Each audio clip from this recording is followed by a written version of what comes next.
প্রিয় শিক্ষার্থীবৃন্দ, সবাইকে শুভেচ্ছা জানাচ্ছি। বিশেষ করে মাস্টার্সের শিক্ষার্থীরা, তোমাদেরকে আজকের প্রথম তোমাদের অনলাইন শ্রেণী কার্যক্রমে স্বাগত জানাচ্ছি। আশা করছি সবাই যে যার অবস্থানে ভালো আছো। তোমাদের খুব আগ্রহ এবং আফসোস যে তোমাদের কোনো অনলাইন ক্লাস শুরু হয় নাই। আজকে তোমাদের সেই আগ্রহের দিকে দৃষ্টিপাত করেই আমি প্রথম তোমাদের অনলাইন শ্রেণী কার্যক্রম শুরু করছি। একটি বিপর্যস্তকর সময় আমরা অতিবাহিত করছি, সেজন্য তোমাদের সাথে শ্রেণীকক্ষে আমাদের দীর্ঘদিন দেখা হচ্ছে না। একটা অনাকাঙ্ক্ষিত অখণ্ড অবসরে আমরা সবাই আছি,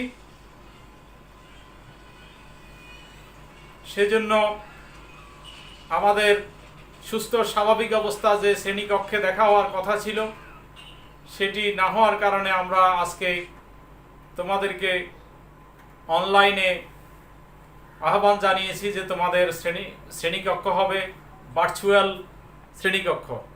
সেখানে তোমাদের সাথে আমাদের মত বিনিময় হবে, কথা হবে, পাঠ আদান প্রদান হবে। এখন যদিও একপক্ষীয় আমি পাঠ দিয়ে যাব, তোমাদের সুযোগ হলো যে তোমরা কমেন্টে, মেসেঞ্জারে অথবা আবার ফোনে ফিডব্যাক জানাবা। কোথাও কোনো সমস্যা থাকলে তোমরা জানাবা। আমি তোমাদের আগ্রহ দেখে আপ্লুত হয়েছি। বিশেষ করে আমি যখনই অনার্সের কোনো শ্রেণী কার্যক্রম তোমাদের গ্রুপে আপলোড দিই, তখন একজন ছাত্র তুষার শাহরিয়ার সে প্রতিনিয়ত কমেন্ট করে। এরপরে আমি সর্বশেষ দেখলাম যে তোমাদের মধ্যে অনেকেই মাহমুদুল হাসান সম্রাট, আমির হোসেন সম্রাট, সুমাইয়া মতিন, হেদায়েতুল্লাহ রাকিব সহ অনেকেই তোমরা তোমাদের মাস্টার্সের ক্লাসের বিষয়ে তোমরা আগ্রহ দেখিয়েছ। তো সেজন্য আজকে এই ক্লাস আমি শুরু করছি। আসলে বাস্তবতা হলো, আমরা যখন সুস্থ স্বাভাবিক অবস্থায় শ্রেণীকক্ষে পাঠদান করে থাকি তখনও কিন্তু তোমাদেরকে আমরা শ্রেণীকক্ষে খুব একটা পাই না। অনেকগুলা কারণ আছে।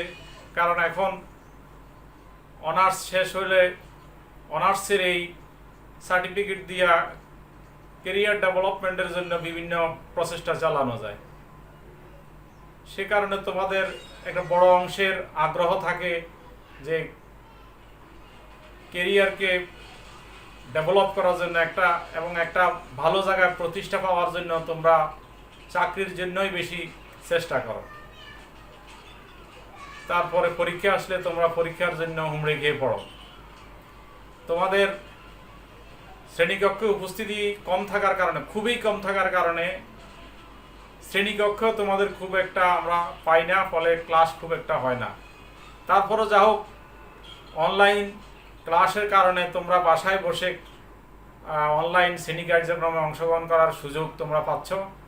আসলে একটা সংকটের কারণে হলো আজকে আরেক দিক দিয়ে একটি ইতিবাচক দিক, যে আমরা আমাদের শিক্ষাক্ষেত্রে একটা মাইল ফলক অর্জনের পথে।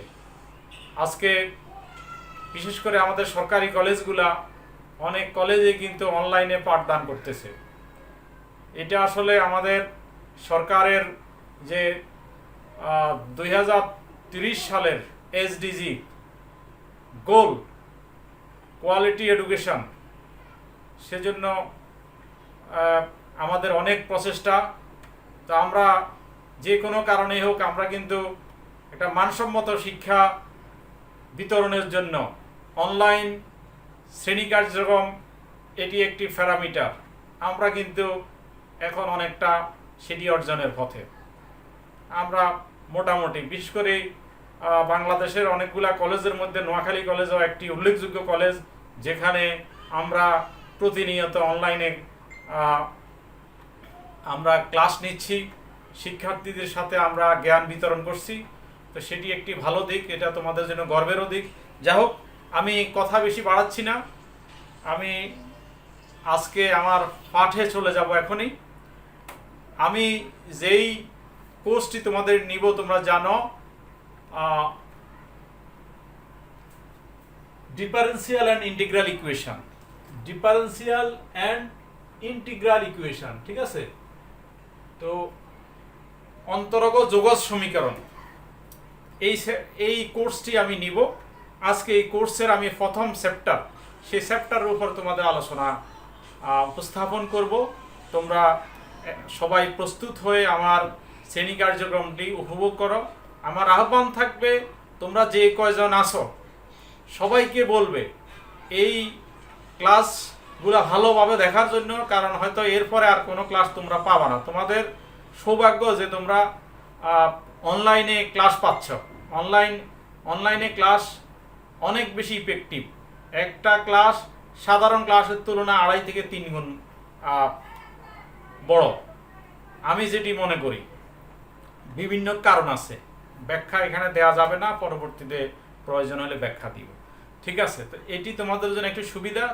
তোমরা সবাইকে বলবা যে যাতে এই ক্লাসগুলো ভালোভাবে প্র্যাকটিস করে, কোনো সমস্যা থাকলে যেন জানায়। তা আমি প্রথম যে চ্যাপ্টার এখানে আছে approximation, existence and uniqueness theorem. Approximation আসন্ন মান নির্ণয়, আসান্নায়ন, অ্যাপ্রক্সিমেশন, এই চ্যাপ্টারটি আমি আজকে তোমাদের সামনে উপস্থাপন করব। সেখানে এই চ্যাপ্টারটির শুরুতে আমি কিছু বিষয়ের উপর আলোকপাত করব যেগুলো তোমরা পূর্বে তোমরা সেকেন্ড ইয়ার থার্ড ইয়ারে এগুলা অধ্যয়ন করেছো। তারপরও আমি যেহেতু চ্যাপ্টারটি শুরু করতেছি, এই জন্য কিছু ডেফিনিশন, মৌলিক সামান্য একটু আলোচনা রাখার আমি অভিপ্রায় ব্যক্ত করছি, ঠিক আছে? যেমন শিরোনাম হলো ডিফারেন্সিয়াল অ্যান্ড ইন্টিগ্রাল ইকুয়েশন। তার মানে ডিফারেন্সিয়াল ইকুয়েশনটা কি এটা নিশ্চয়ই জানার আগ্রহ থাকবে, ইন্টিগ্রাল ইকুয়েশনটা কি সেটিও জানার আগ্রহ থাকবে, ডিফারেন্সিয়াল এবং ইন্টিগ্রাল ইকুয়েশন এটি কি সেটিও জানার আগ্রহ থাকবে। এছাড়া এর সাথে রিলেটেড আছে তোমার ইনিশিয়াল ভ্যালু প্রবলেম, আদিমান সমস্যা, একটা হলো বাউন্ডারি ভ্যালু প্রবলেম, সীমামান সমস্যা। এগুলা সম্পর্কে তোমাদের পূর্বে তোমাদের আলোচিত হয়েছে অনার্সের ক্লাসগুলোতে। তারপরে আমি সংক্ষেপে একটু বলে যাচ্ছি। অন্তরক সমীকরণ, ডিফারেন্সিয়াল ইকুয়েশন, একটি সমীকরণে এক বা একাধিক স্বাধীন চলকের সাপেক্ষে যদি এক বা একাধিক অধীন চলকের অন্তরক বিদ্যমান থাকে তাহলে ওই সমীকরণকে অন্তরক সমীকরণ বলে। একটি সমীকরণে এক বা একাধিক স্বাধীন চলকের সাপেক্ষে এক বা একাধিক অধীন চলকের অন্তরজ বিদ্যমান থাকলে ওই সমীকরণকে অন্তরজ সমীকরণ বলে। কেমন? আচ্ছা, এরপরে সাধারণ অন্তরক সমীকরণ, এটা তোমাদের সেকেন্ড ইয়ার একটা কোর্সে ছিল, অর্ডিনারি ডিফারেন্সিয়াল ইকুয়েশন, ঠিক আছে? তো সেটাও এটার মতনে সংজ্ঞা। আমি যদি এই সংজ্ঞাটাকে এটার জন্য আমি করে ফেলি, শুধুমাত্র একটা শব্দ জুড়ে দিলে হয়ে যায়। কেমন? যেমন এই অন্তরজ বিদ্যমান, এখানে যদি আমি লিখি সাধারণ অন্তরজ বিদ্যমান, তাহলে এটি সাধারণ অন্তরক সমীকরণ হয়ে যাবে। একটি সমীকরণে এক বা একাধিক স্বাধীন চলকের সাপেক্ষে এক বা একাধিক অধীন চলকের সাধারণ অন্তরজ বিদ্যমান থাকলে ওই সমীকরণকে অন্তরজ সমীকরণ বলে। ক্লিয়ার? অন্তরজ সমীকরণ এরকম শত শত তোমরা সমাধান করছে, আমি এখানে উদাহরণ দিয়ে আমি সময় এবং স্থান নষ্ট করার পক্ষপাতী নয়। এরপরে এই সমীকরণের মাত্রা এবং ক্রম, যেমন ধরো এটা একটা সমীকরণ, দেখছো সমীকরণটা D Q Y D X cube square X Y square D D Y D X whole cube equal to 0, এটা একটা অন্তরক সমীকরণ। কেমন? এই সমীকরণে ক্রম কত, মাত্রা কত? ক্রম হলো 3। এই যে এখানে এক্স এর সাপেক্ষে ওয়াই এর তৃতীয় ক্রমের অন্তরক বিদ্যমান, এই যে এখানে আছে না, কত আছে? 3। এই জন্য এই সমীকরণের ক্রম হলো 3, আর এই ক্রমের উপরে পাওয়ার কত 2, এটার মাত্রা হলো 2। ঠিক আছে, এখন আসি আদিমান সমস্যা ও সীমামান সমস্যা কি। ঠিক আছে, আদিমান সমস্যা হলো একটা অন্তরক সমীকরণ দেয়া থাকবে, তার কিছু ভ্যালু দেয়া থাকবে। ভ্যালুটা কেমন? যদি একটা নির্দিষ্ট বিন্দুতে সুনির্দিষ্ট মান থাকবে। একটা সমীকরণে তোমরা দেখছো যে y(x naught equal to x naught, y(x naught equal to 0 বা 1 2 ইত্যাদি দেয়া থাকে। কেমন? অর্থাৎ এরপরে y prime x naught equal to একটা ভ্যালু দেয়া থাকবে। তো সেখানে ওই ভ্যালু যেটা x এর যে ভ্যালুটা থাকবে, এটা একটা ভ্যালুই থাকবে। একটা ভ্যালুতে বিভিন্ন যেমন ফাংশনের প্রথম একটা ফাংশনের জন্য একটা ভ্যালুতে একটা নির্দিষ্ট ভ্যালু, ধরো জিরোতে একটা ফাংশনের একটা মান দিল, তারপরে ওই ফাংশনের জিরো বিন্দুতে আবার ধরো প্রথম অন্তরকের একটা মান দিল। হ্যাঁ, মানে ওই বিন্দুটা ঠিক থাকবে, একটা বিন্দু থাকবে, সেটাকে বলা হয় আদিমান সমস্যা। প্রথম ইনিশিয়াল ভ্যালুটা দেয়া থাকবে, আদি মানটা দেয়া থাকবে, সেটা হলো তোমার আদিমান সমস্যা। আর সীমামান সমস্যা হলো বিন্দু 2 বা ততোধিক থাকবে, 2 বা ততোধিক। এখানে ছিল একটা বিন্দু, এখানে থাকবে 2 বা ততোধিক বিন্দুতে মান দেয়া থাকবে, তাহলে সেটাকে বলা হবে সীমামান সমস্যা বা বাউন্ডারি ভ্যালু প্রবলেম। ঠিক আছে, তাহলে এগুলো আমরা আলাপ করলাম। এরপরে যৌগজ সমীকরণ কাকে বলে, ইন্টিগ্রাল ইকুয়েশন কাকে বলে, হোয়াট ইজ ইন্টিগ্রাল ইকুয়েশন, যৌগজ সমীকরণ কাকে বলে? যে সমীকরণে এক বা একাধিক সমাকলন চিহ্নের অধীনে অজানা ফাংশন বিদ্যমান থাকে। যে সমীকরণে এক বা একাধিক সমাকলন চিহ্নের অধীনে অজানা ফাংশন বিদ্যমান থাকে, তাকে যৌগজ সমীকরণ বলে। ঠিক আছে, এখানে একটা যৌগজ সমীকরণে আমি উদাহরণ দিয়েছি y(x = e to the power x plus 0 to x e to the power x plus s ys ds। ঠিক আছে, না দেখা গেলে আমি উপরে লিখতেছি।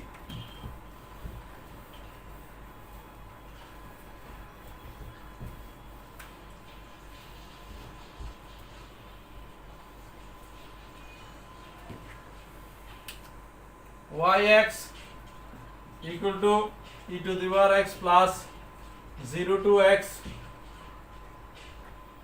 e to the power x plus s ys ds।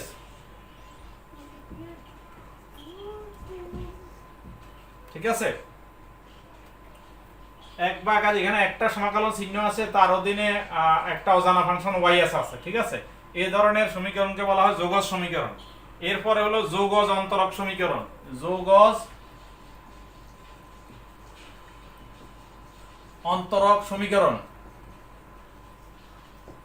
যৌগজ অর্থাৎ ইন্টিগ্রাল ডিফারেন্সিয়াল ইকুয়েশন, যৌগজ অন্তরক সমীকরণ। আচ্ছা, কাকে বলে? যে সমীকরণে অজানা ফাংশনের অন্তরক সহগ, যে সমীকরণে অজানা ফাংশনের অন্তরক সহগ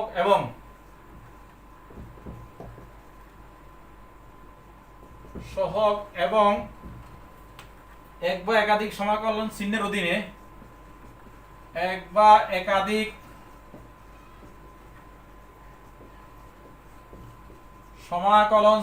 অধীনে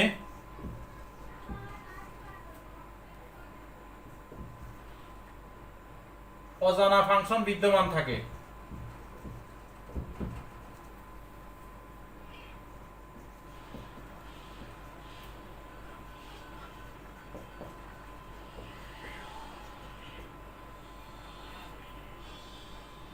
তাকে যৌগজ অন্তরক সমীকরণ বলা হয়। তাকে যৌগজ অন্তরক সমীকরণ বলা হয়। অর্থাৎ এরকম একটা সমীকরণ, এই সমীকরণে যদি dy/dx এরকম থাকে, ঠিক আছে, তখন তাকে বলা হয় যোগজ অন্তরক সমীকরণ। এই পাশে তো যোগজ থাকবে আর এই পাশে অন্তরক থাকবে, বা দুই পাশেও থাকতে পারে, অসুবিধা নাই। যেমন আমি আরেকটা এরকম উদাহরণ দিতে পারি, dy dx x square 0 to x ইএস স্কোয়ার ওয়াইএস ডিএস, এরকম একটা সমীকরণ। ঠিক আছে, এটাকে বলা হয় যোগজ অন্তরক সমীকরণ। এই ধরনের সমীকরণ নিয়ে আমরা এই কোর্সে কাজ করব। আমরা এই চ্যাপ্টারের অ্যাপ্রক্সিমেশন চ্যাপ্টারে আমরা প্রতিসঙ্গী অর্থাৎ রিলেটেড কিছু আমরা ডেফিনেশন শিখলাম। এখন আমি আলোচনায় যাই, মূল আলোচনায়। এটা হলো ফিকার্ডের পর্যায়ক্রমিক আসন্নায়ন পদ্ধতি। ফিকার্ডের নাম তোমরা থার্ড ইয়ারের নিউমেরিক্যাল অ্যানালাইসিস আমি তোমাদেরকে পড়িয়েছিলাম। ফিকার্ডের কি বলে অ্যাপ্রক্সিমেশন, সাকসেসিভ অ্যাপ্রক্সিমেশন। ঠিক আছে, তো সেটার মতোই।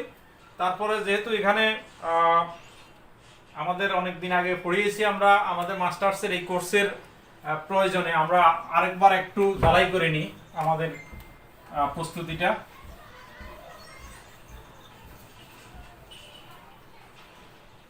ফিকার্ডের পর্যায়ক্রমিক আসন্নায়ন পদ্ধতি। ফিকার্ডের পর্যায়ক্রমিক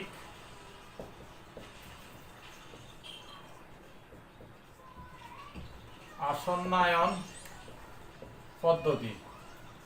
ফিকার্ড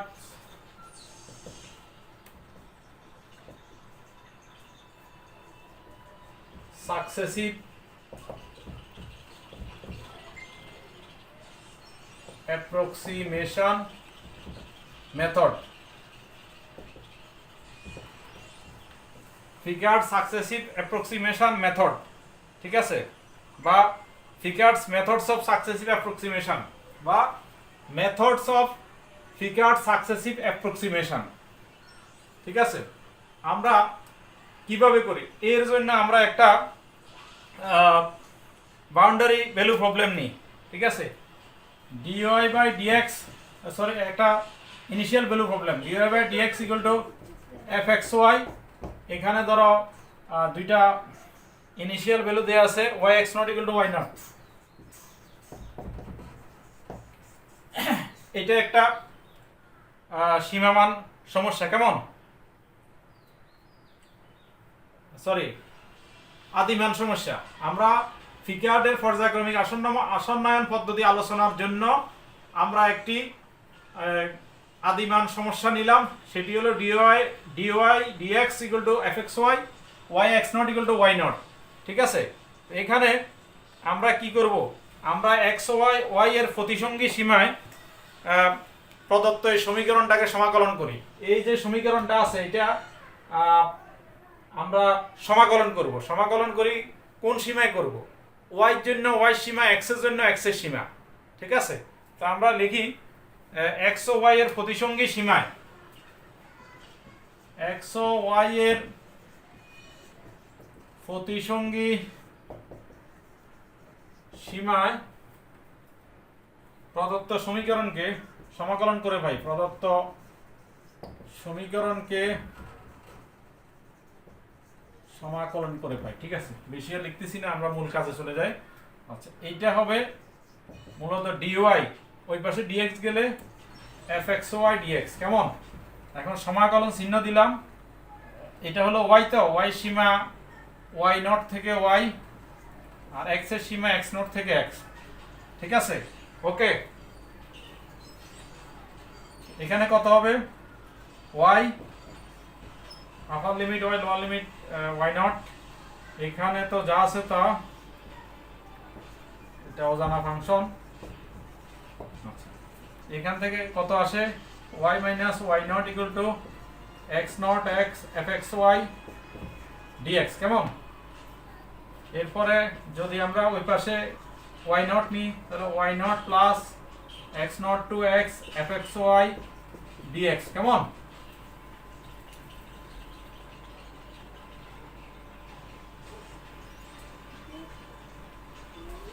আচ্ছা, তাহলে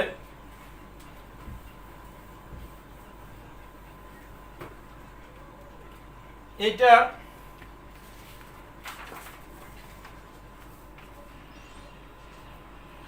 একটা কিন্তু যৌগজ সমীকরণ, কেমন? কারণ 1 নং এ অধীন চলক y সমাকলন চিহ্নের অধীনে, তাই ইহা একটি যৌগজ সমীকরণ এবং ইহাকে পর্যায়ক্রমিক আসন্নায়ন পদ্ধতিতে সমাধান করতে হবে আমাদের। এটা একটা যৌগজ সমীকরণ, কারণ অধীন চলক yটা সমাকলন চিহ্নের ভিতরে আছে, ঠিক আছে? সেই জন্য এটি একটি ইন্টিগ্রাল ইকুয়েশন, এটাকে আমরা পর্যায়ক্রমিক আসন্নায়ন পদ্ধতিতে সমাধান করতে হবে। এখন আমরা এটাকে 1 নম্বর সমীকরণ যদি বলি, 1 নম্বর সমীকরণ বললে আমরা 1 নং এর ডান পাশে y এর পরিবর্তে যদি আমরা y0 বসাই, 1 নং এর ডান পাশে যদি y এর পরিবর্তে, যেহেতু এই সমীকরণটা একটা যৌগজ সমীকরণ, এটাকে আমরা পর্যায়ক্রমিক আসন্নায়ন পদ্ধতিতে মানে সাকসেসিভ অ্যাপ্রক্সিমেশনে আমাদের এটি সমাধান করা লাগবে। তো সেই জন্য আমরা কি করব, 1 নম্বর সমীকরণের ডান পাশে y এর পরিবর্তে আমরা y0 বসাবো। y0 বসালে আমরা এই সমীকরণটার প্রথম আসন্ন মানটা পাবো, সেটা হলো y1। কিভাবে লিখি আমি একটু দেখাই। y1 equal to x0 x f x, y এর পরিবর্তে বসাবো y0, ঠিক আছে? এখন এই চিহ্নটাকে, এটাকে এরকমও লেখে, এই চিহ্নটাকে এরকমও লিখে, ঠিক আছে? এটা আমরা এভাবে লিখতেছি, যেহেতু আমরা এটাতে অভ্যস্ত সেই জন্য এটি লিখতেছি, ঠিক আছে? আচ্ছা, এরপরে আমি যদি ডান পাশে y0 এর পরিবর্তে যদি আমি y1 বসাই, তাহলে আমি y2 পাবো।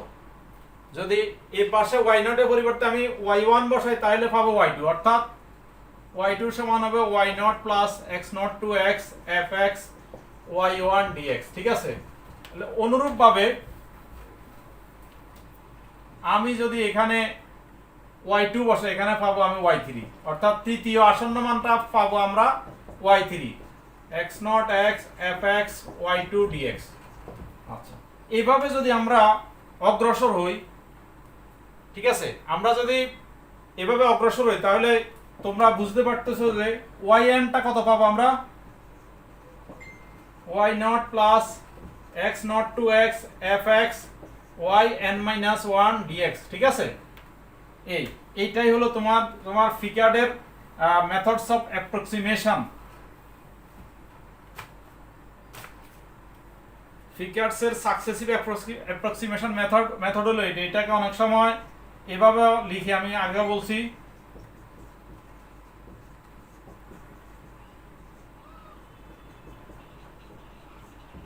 এভাবে লিখি, ঠিক আছে? আমরা এভাবে লিখব। এটা কতক্ষণ পর্যন্ত এই কাজটা করবে, যতক্ষণ পর্যন্ত আমাদের চাহিদা অনুযায়ী মান না আসবে, ততক্ষণ পর্যন্ত এই পর্যায়ক্রমিক আমরা প্রক্রিয়াটা চালাতে থাকব এবং আস্তে আস্তে আমরা এরকম y1 y2 y3, এবং যেমন তোমাদের পরীক্ষা হয়তো বলবে যে যেমন আমরা এখানে কিছু হয়তো এইটার পরে আমরা অঙ্ক করতে যাব, যেমন প্রথম অঙ্কটাতে আছে যে প্রথম 3টা আসন্ন মান নির্ণয় করো, তার মানে তুমি y3 পর্যন্ত বের করা লাগবে। এভাবে হয়তো আরেকটাতে y4 পর্যন্ত বের করা লাগবে, কোথাও yn পর্যন্ত বের করা লাগবে, অর্থাৎ চাহিদা অনুযায়ী মান আসা পর্যন্ত আমাদের এই অ্যাপ্রক্সিমেশনটা, আমাদের এই পর্যায়ক্রমিক কাজটা আমাদের করা লাগবে, অর্থাৎ একই কাজ বারবার করতে হবে, ঠিক আছে? যতক্ষণ পর্যন্ত আমাদের চাহিদা অনুযায়ী মান না আসবে। এটাকে বলা হয় তোমার ফিকার্ডের পর্যায়ক্রমিক অন্তরীকরণ। এখন আমরা এখানে একটা ইম্পর্টেন্ট আমরা অঙ্ক করে দেখি কি অবস্থা, কেমন? কোশ্চেন নাম্বার 1, ফিকার্ডের পদ্ধতি প্রয়োগ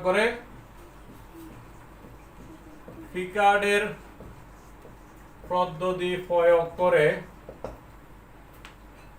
dy by dx equal to x plus y square এর প্রথম 3টি আসন্ন মান নির্ণয়ের জন্য সমাধান করো। নির্ণয়ের জন্য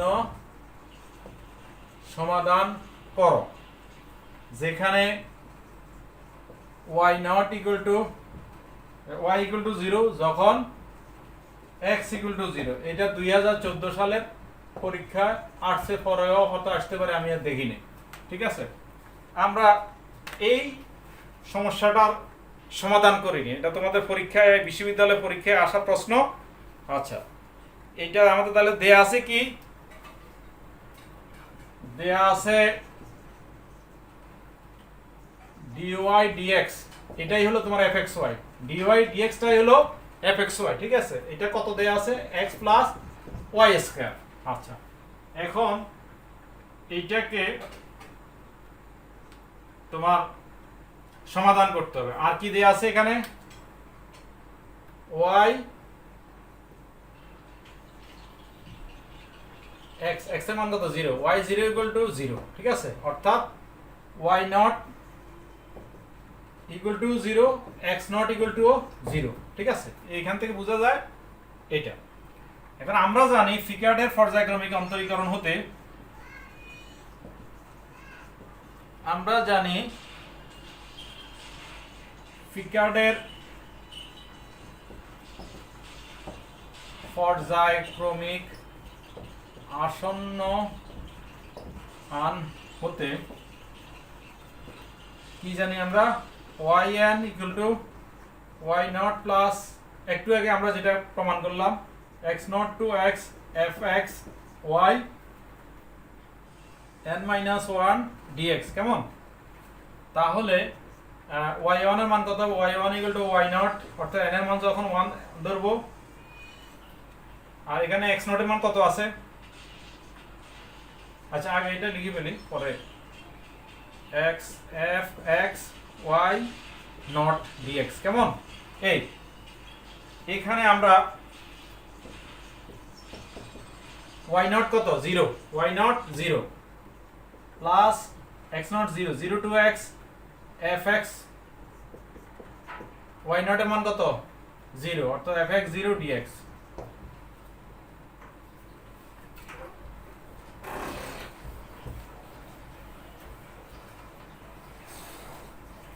আচ্ছা, তারপরে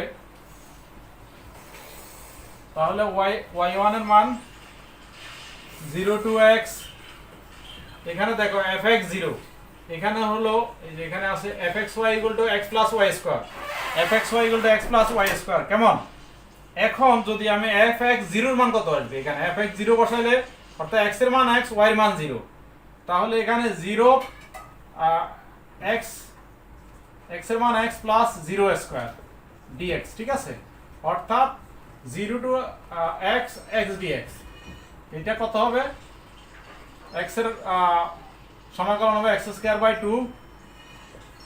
হ্যাঁ, এখানে x এর মানটাই হবে 0 বসালে তো 0, সুতরাং আসবে x স্কয়ার বাই 2। প্রথম আসন্ন মান কত আসছে, আসন্ন মান আসছে x স্কয়ার বাই 2। তারপরে সুতরাং y2 এর মান পাবা y not plus x not to x fx y1 dx। কেমন,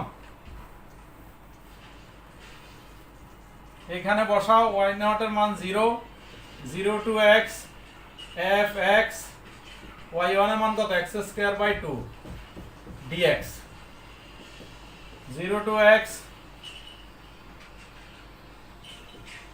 আচ্ছা, এখানে আমাদের fxy এর মান হলো x প্লাস y স্কয়ার, তাহলে এখানে হবে x plus y square, y হলো এখানে কত, x স্কয়ার বাই 2, তাহলে এটার স্কয়ার কত হবে, x to the power 4 by 4 dx। এটাকে সমাকলন করলে কত হবে, x square by 2 x to the power 5 by 5, আর এখানে আছে 4, তাহলে কত হবে 20 x 0। এখানে x এর মানটাই থাকবে 0 বসাইলে, তো যেহেতু দুই জায়গায় 0 x আছে, সুতরাং 0 হয়ে যাবে। আমাদের মান থাকবে x square by 2 x to the power 5 by 20। এটা হলো কি আমাদের দ্বিতীয় আসন্ন মান। তাহলে তৃতীয়টা কত হবে, y3 y not plus x not to x fx y2 dx। কেমন,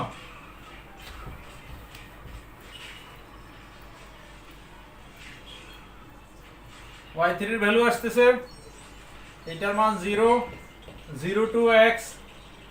আচ্ছা এখানে হবে fx y2 এর মান কত x² 2 x to the power 5/20 dx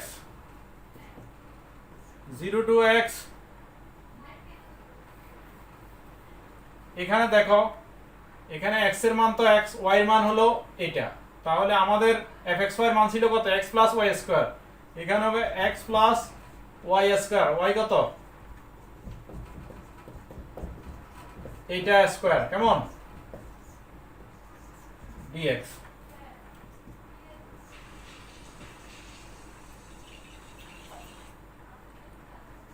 x plus এটা স্কয়ার করলে হবে x to the power 4/4 2 into x² 2 x to the power 5/2 অর্থাৎ a plus b হোল স্কয়ারের সূত্র।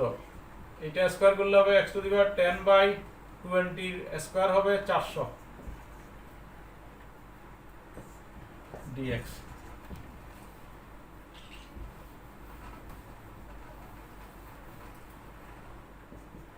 Zero to x plus x to the power 4/4 এটা কত হয়, এখানে sorry এটা 20 ছিল, x to the power 5/20, তাহলে 2 টু কাটা থাকে x to the power 7/20 x to the power 10/400 dx।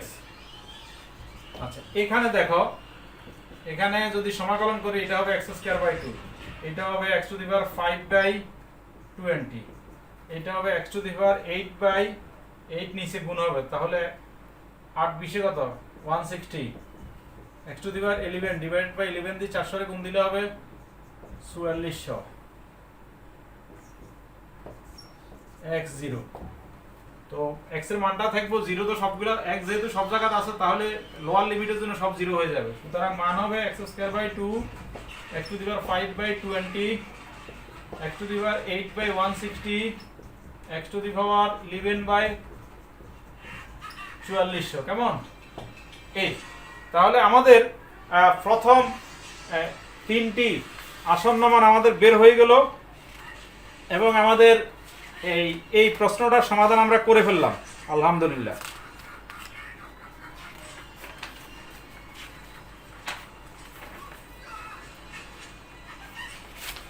আমরা পরবর্তী আরেকটা প্রশ্ন আছে, আজকে একটু ক্লাসটা বড় হয়ে যাচ্ছে, আমি ছোট করার চেষ্টা করছি কিন্তু কি করব, তোমাদের তো কোর্স তো বড়। পরবর্তী অঙ্কটা দেখো,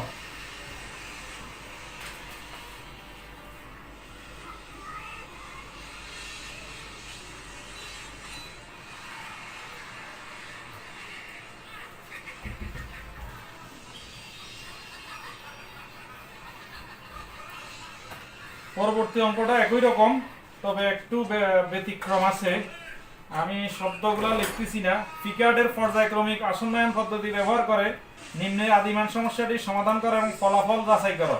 সমস্যাটি হলো এরকম, এটা 2 নম্বর question, question 2 x prime equal to 4t plus 2tx x0 equal to 2, ঠিক আছে। তো এখানে একটু ওই প্রশ্নটা ছিল কি একই রকম কাজে হবে, কিন্তু ওখানে ছিল প্রথম তিনটি অন্তরজের মান আসন্ন মান বের করতে হবে, কেমন। এখানে ফিকার্ডের পর্যায়ক্রমিক আসন্নায়ন পদ্ধতি ব্যবহার করে নিম্নের আদিমান সমস্যাটি এটার সমাধান করতে হবে, একটা সুনির্দিষ্ট সমাধান ভ্যালু আমাদেরকে দেখাইতে হবে, ঠিক আছে, এবং এই সমাধানটা যে ঠিক আছে সেটিও আমাদেরকে ভেরিফাই করে দেখাতে হবে। তো তাহলে আমরা কাজ শুরু করি। সেই জন্য আমাদের আগের অঙ্কটার থেকে এটা একটু বড় হবে, তবে এটা যেহেতু একটু ভিন্ন ধরনের আছে, ভিন্নতা আছে, আর প্রথম যেহেতু এই জন্য আমি অঙ্কটি করে দিচ্ছি তোমাদের। এটা 2013 সালে পরীক্ষা আসছে, পরবর্তীতে আসছে কিনা আমার খেয়াল করি নেই, তবে এই ধরনের একটা অঙ্ক যে পরীক্ষা থাকে খুবই ইম্পর্টেন্ট, ঠিক আছে। তো আমরা শুরু করি। দেয়া আছে সলিউশন, দেয়া আছে x prime equal to 4t plus 2tx x0 equal to 2। এটি মানে হলো কি, এটা হলো dx by dt, বুঝছো। অর্থাৎ এটাকে যদি আমরা fxy এর মতো লিখি তাহলে হবে এটি হবে কি tx ftx equal to 4t plus 2tx। আচ্ছা, আর এখানে আদিমান কি দেয়া আছে, এখানে t নট এর মান দেয়া আছে 0 এবং t নট ইকুয়াল টু 0, এটা হলো t নট, আর x নট এর মান হলো 2, x নট ইকুয়াল টু 2। ঠিক আছে, তাহলে ফিকার্ডের পর্যায়ক্রমে আসন্নয়ন পদ্ধতি হতে আমরা পাই ফিকার্ডের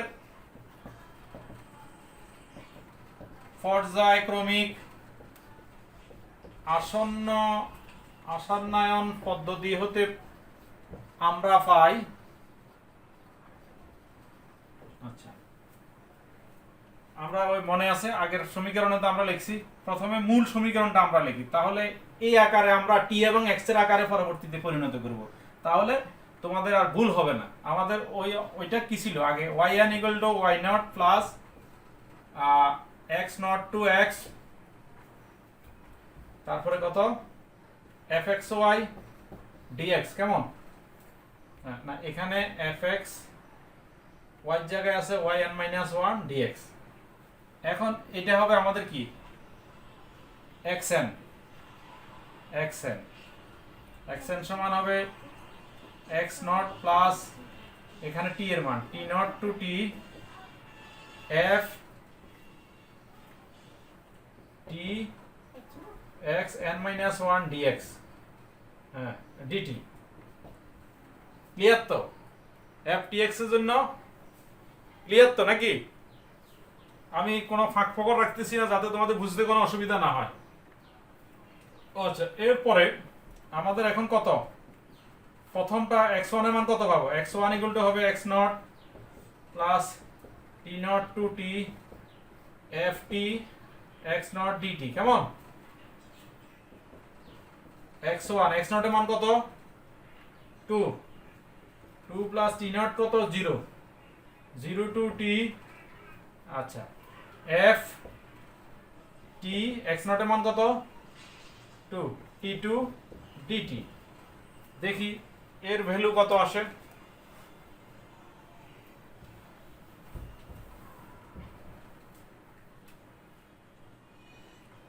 x1 ইকুয়াল টু হবে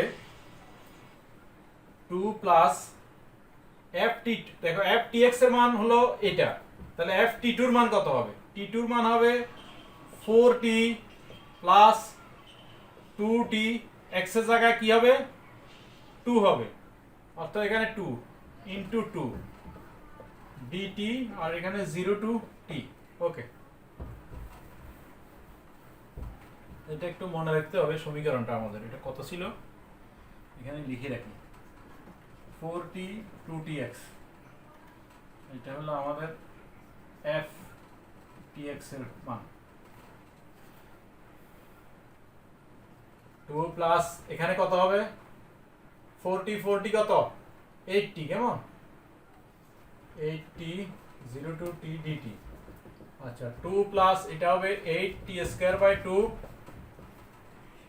সমাকলন করলাম 0, এখানে হবে আমাদের তোমার t এর ভ্যালুটা বসবে আর 0 বসালে তো 0 হয়ে যাবে, সুতরাং থাকবে আমাদের 4t স্কয়ার। এটা পরবর্তীতে আমাদের কাজে লাগবে, এই জন্য আমি লিখতেছি, এটা একটা সিরিজের মধ্যে ফেলার জন্য আমাদের কিছু প্রাথমিক কাজ করে নিতে হবে, পরে হলো করা লাগবে, আমি পরে করছি তো এই জন্য আমি জানি। এইটা তোমার আমি যদি এখানে 2 কমন নিই, সরি 4 যদি আমি কমন নিই, তাহলে 1 প্লাস t স্কয়ার যদি লিখি, এখানে কিন্তু আছে 2, আমি কত লিখছি 4 লিখছি, 2 বেশি লিখছি, এই জন্য 2টা আমি মাইনাস করে দিই, এটা পরবর্তীতে দেখবা যে কেন লিখছি আমি বুঝবা। আচ্ছা এখন এটা প্রথমটা পেলাম, কেমন x2 এর মান পাবা x not plus 0 to t কত f t x1, কেমন dt।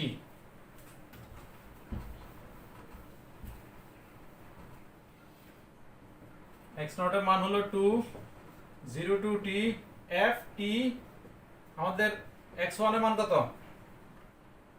x1 এর মান এই যে 2 plus 4t square 2 plus 4t square dt 2 plus আচ্ছা 0 টু টি এখানে আমি এখানে বসাই, হ্যাঁ টি এরটা টি এস 4t ঠিক আছে, আর 2t ইনটু x, তো x হলে আমাদের এটা এই ভ্যালুটা, অর্থাৎ 2 প্লাস 4t স্কয়ার dt ঠিক আছে। তাহলে হবে 2 plus 0 to t 4t 8t cube dt 2 0 to t 8t cube dt কেমন?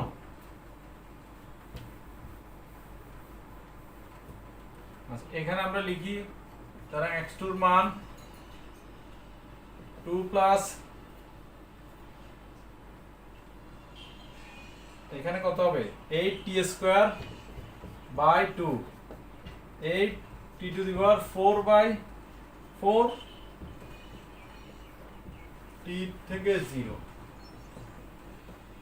এখানে কত 4t square 2t to the power 4 t to 0 এখানে ওই একই কথা যে t এরটাই বসবে 0 বসালে সব 0 হয়ে যাবে, তাহলে আমাদের থাকে 2 4t square 2 to t to the power 4। একই ভাবে আমি এখানে তোমার 4 যদি কমন নিই তাহলে এখানে 1 প্লাস t স্কয়ার আর একটা হবে এখান থেকে হবে t টু দি পাওয়ার 4 ভাগ 2। আমি এটা দিয়ে গুণ দিলে কিন্তু এটা 4 দিয়ে গুণ দিলে এটাকে এই রাশিকে 2t টু দি পাওয়ার 4 হবে। আচ্ছা, আর এখানে আমি অতিরিক্ত লিখছি কত দেখো, এই দুইটা ঠিক আছে, এই দুইটা টার্ম ঠিক আছে, এই দুইটা টার্ম ঠিক আছে, শুধু এখানে আমি 2 এর জায়গায় 4 লিখছি, তাহলে -2 ওই আগেরটার মতনে পড়ছে। এরপরে দেখো x3 এর মান কি হবে, কত হবে x নট প্লাস এটা x not t not by t আর আমি 0 থেকে t লিখে ফেলছি f t x2 dt। এখানে x নট এর মান 2 প্লাস 0 টু t, আচ্ছা এখানে হবে f t x2 এর মান কত, এই যে এখান থেকে 2 plus 4t square plus 2 two the power 4 dt কেমন? এরপরটা দেখো পরের লাইন 0 টু t, আচ্ছা এখানে এখন এই f tx এই জায়গাতে যদি আমি বসাই t টা ঠিক থাকবে 4t প্লাস 2t x এর পরিবর্তে বসবে হলো এটা 2 plus 4t square plus 2t to the power 4 dt কেমন? এখন এটাকে আমি একটু সিম্পলিফাই করে 4t plus 8t cube 4t to the power 5 dt 0 to t। আচ্ছা এরপরে দেখো 2 plus 0 to t 8t cube 4t to the power 5 dt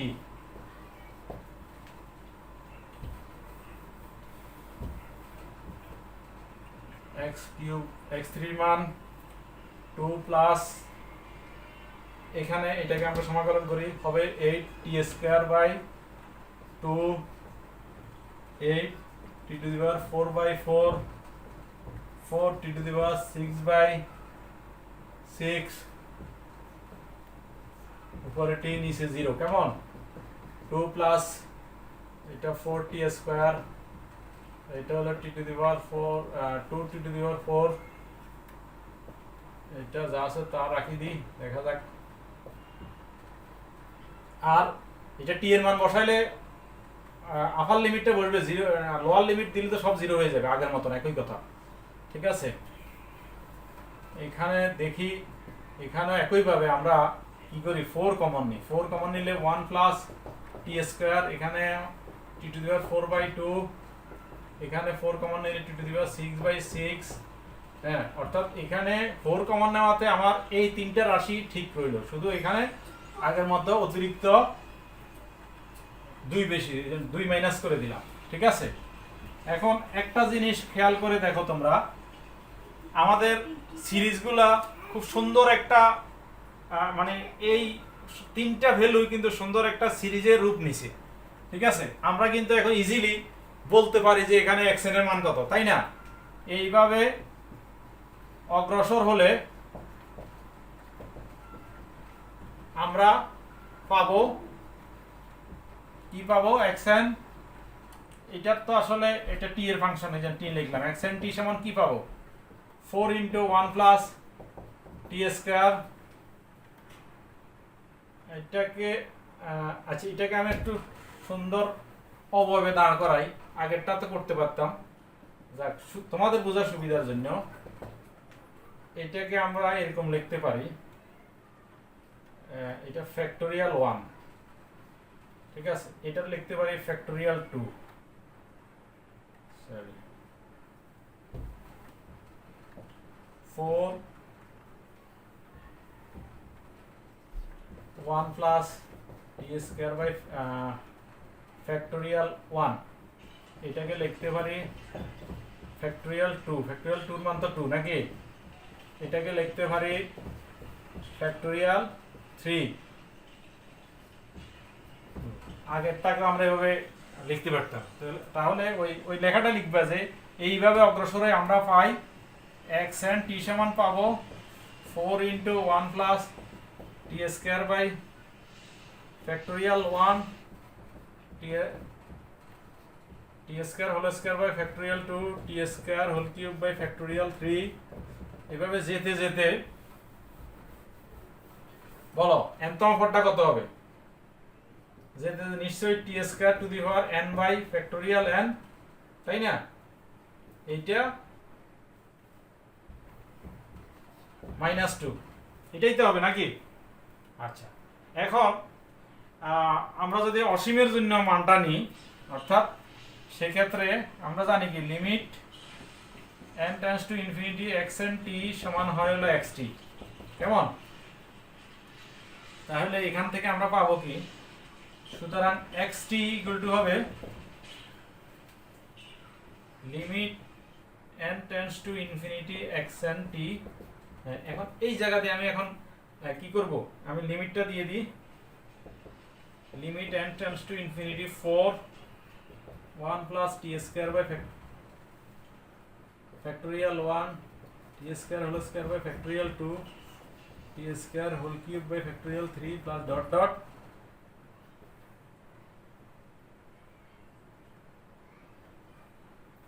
ঠিক আছে,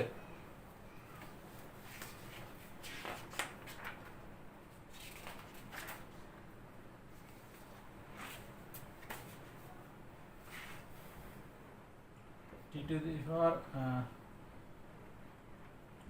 t square to the power n by factorial n এত -2।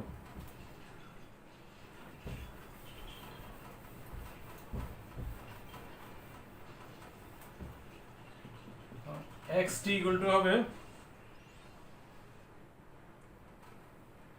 আমরা limit এখানে বসাইলে এটা হয়ে যাবে 1 plus t square by factorial 1 t square whole square by factorial 2 t square whole cube by factorial 3, এভাবে যেতে যেতে ইনফিনিটি। ঠিক আছে, -2। এটার ভ্যালুটা তোমাদের মনে পড়েনি কত, সূত্রটা মনে আছে না, 1 plus x by factorial 1 x square by factorial 2 x cube by factorial 3, এভাবে ইনফিনিটি পর্যন্ত গেলে এটা সমান e to the power x হয়, জানো তো, তাই না? হ্যাঁ, তো সুতরাং এটার মান কত হবে, e to the power t square, কারণ এখানে x এর জায়গায় আছে t স্কয়ার আর এখানে এই আছে। ঠিক আছে, এটাই হলো আমাদের সমাধান, এই ইনিশিয়াল ভ্যালু প্রবলেমটার সমাধান হলো এটা। তাহলে নির্ণেয় সমাধান xt = 4 e to the power t square - 2, এটা প্রথম অংশ শেষ। এখন পরবর্তীতে বলছে কি ফলাফলটা যাচাই করো। ঠিক আছে, দ্বিতীয় অংশ ফলাফল যাচাই। ফলাফল যাচাই মানে আমাদের ফলাফলটা ঠিক আছে কিনা, তার মানে আমাদের যে ইনিশিয়াল ভ্যালু প্রবলেমটা দেয়া আছে ওইটা আমরা যাচাই করে দেখি। যেমন এখানে আছে কত, আমরা পেলাম কত, xt = 4 e to the power t square minus 2। এটাকে আমরা t এর সাপেক্ষে অন্তরীকরণ করলে dxt by dt কেমন, এটা মানে হলো x প্রাইম t। এখানে অন্তরীকরণ করো 4d e t square by dt minus এত। আচ্ছা,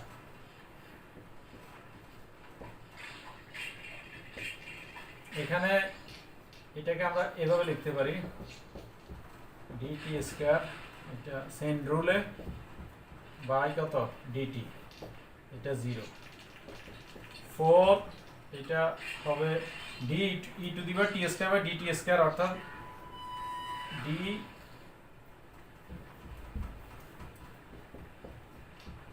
e to the power t square, আর এখান থেকে আসবে 2t। ঠিক আছে, সমান সমান হবে 8t e to the power t square. ঠিক আছে, এখন আমাদের ইনিশিয়াল ভ্যালুর প্রবলেমটা দেয়া আছে কত, x প্রাইম সমান কত, এটা দেয়া আছে কেমন 4t plus 2tx। তো দেখি আমরা, দেয়া আছে কত, এটা যদি ধরো বাম পক্ষ হয়, সে ধরো এটা লেফট হ্যান্ড সাইড কেমন। আচ্ছা, এটার এক নাম্বার ধরো, আগে কোনো আমরা নাম্বার দিছি, যদি নাম্বার দিয়ে থাকি তো তাহলে হলো, আর না হলে এটাকে এক নাম্বার ধরো। আমার মনে হয় আগে একটা নাম্বার দিয়েছিলাম নাকি, আগে কোনো নাম্বার, আগে একটা নাম্বার দিছি, তাহলে এটাকে 2 নাম্বার ধরি। আচ্ছা, এখন 4t plus 2tx, এখানে দেখো 4t 2tx হলে যে এ ভ্যালুটা 4 e to the power t square minus 2 কত হয় দেখি।